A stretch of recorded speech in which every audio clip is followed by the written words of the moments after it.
ظلم پھیل چکا ہو، اس معاشرے کا زندہ رہنا بھی ایک معجزہ ہے۔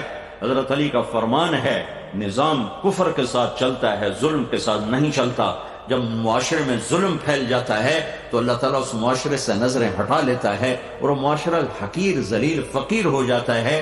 ہمارے زوال کا سبب یہ نہیں کہ بجلی کوئی نہیں اور گیس کوئی نہیں، ہمارے زوال کا بہت بڑا سبب ہے کہ ہمارے عوام بھی ظالم ہیں، ہمارا غریب بھی ظالم ہے، مالدار بھی ظالم ہے، دیہاتی بھی ظالم ہے، شہری بھی ظالم ہے۔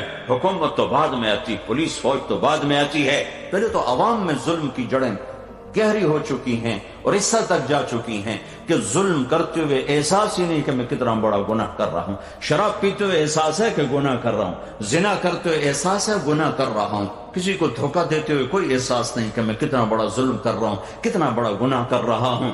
تین چیزیں ایسی ہیں جو معاشرے کو زیرو کر دیتی ہیں، تباہ کر دیتی ہیں، صفحہ ہستی سے مٹا دیتی ہیں، اور وہ تینوں میرے دیس میں موجود ہیں۔ میں حکمرانوں کو رونا کیا روں اور میں محکموں کا رونا کیا روں، میرا تو ریڑھی والا بھی اس کا شکار ہے۔ ایک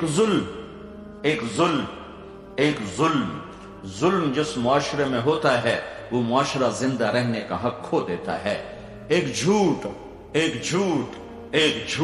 جس معاشرے میں جھوٹ ہوتا ہے وہ عزت کا حق کھو دیتا ہے، ذلت کا طوق ان کے مقدر کر دیا جاتا ہے۔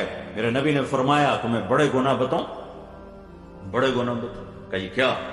کہ شرک کر، قتل کرنا، ماں باپ کی نافرمانی، اور آپ ایسا ٹیک لگا کے بیٹھتے، ٹیک لگا پھر اور اب بتاؤں، سیدھے ہو گئے، پہلے ٹیک لگا پھر یوں سیدھے ہو گئے، اور اب بتاؤں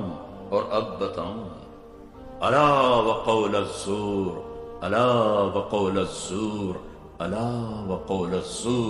اور جھوٹ اور جھوٹ اور جھوٹ اور جھوٹ۔ اس کو اتنا دہرایا کہ صحابہ فرمانے لگے ہمارے جی میں کہ کاش اب آپ چپ کر جاتے۔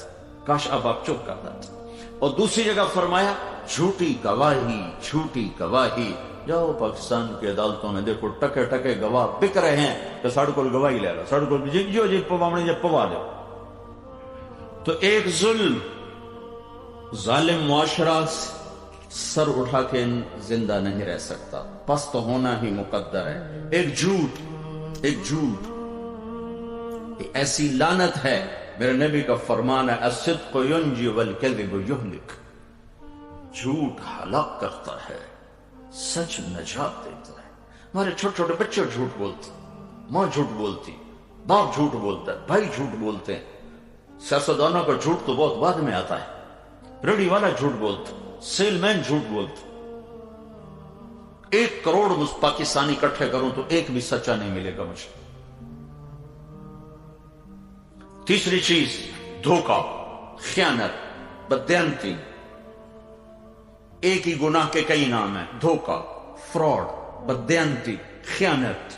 جس معاشرے میں خیانت، دھوکہ، فراڈ، بددیانتی داخل ہو جائے اس قوم کے لیے زوال ایسا ہی یقینی ہو جاتا ہے جیسے شام کو سورج کا ڈوبنا یقینی ہوتا ہے۔ جیسے سورج کو واپس نہیں لا سکتا، اس معاشرے کو ذلت سے واپس کوئی نہیں لا سکتا۔ جتنے مرضی عالی شان حکمران بٹھا دیے جائیں، اگر یہ 3 کام موجود ہیں، لوگ ظالم ہوں، لوگ جھوٹے ہوں، لوگ بددیانت، دھوکے باز، فراڈی ہوں، تو دنیا کی کوئی طاقت انہیں عزت کے سیڑھیوں پر نہیں چڑھا سکتی۔ ان کے لیے ذلت کی گہرائیاں